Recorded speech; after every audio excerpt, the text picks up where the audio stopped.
Lady Michelle Obama has kicked off the Democratic Party convention with an urgent appeal to Americans to use their vote.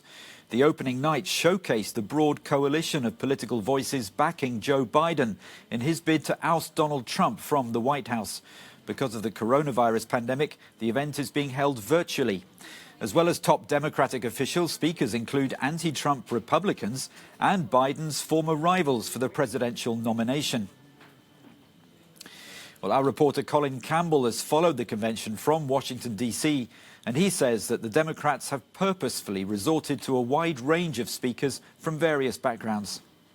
They wanted to show a diverse coalition of speakers, not just racially or ethnically, but also politically, all contributing to an overall message of unity.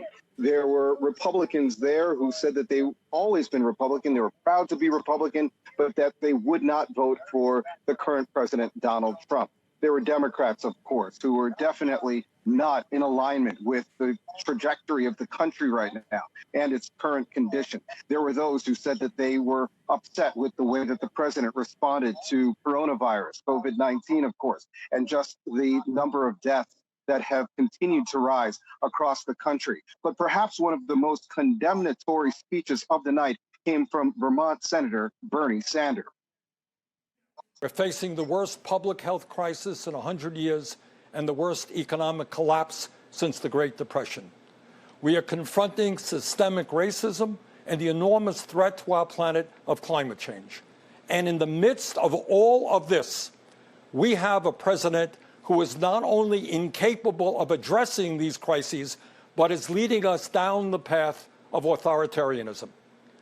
This election is the most important in the modern history of this country. Now, Colin, politicians always say this is the most important election ever, but what we've heard so far, it really sounds like they mean it this time. What are the Democrats doing to mobilize the vote? Well, right now they are looking at various campaigns and working with various organizations and associations across the country that are trying to mobilize voters. Here in the U.S., of course, you have the NAACP. You also have the fraternity, Alpha Phi Alpha Fraternity Incorporated, that wants to recruit 1 million men to get to the polls so that there is an extraordinary amount of voters getting out there to counter any types of problems that may arise from mail-in ballots or a delayed voting process. And of course, they are pushing out everyone they can to help mobilize the vote. One of the strongest voices coming out of the DNC's first night came from former First Lady Michelle Obama.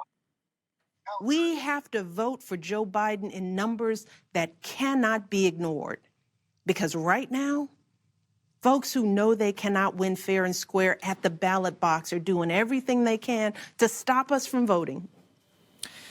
Spain has reported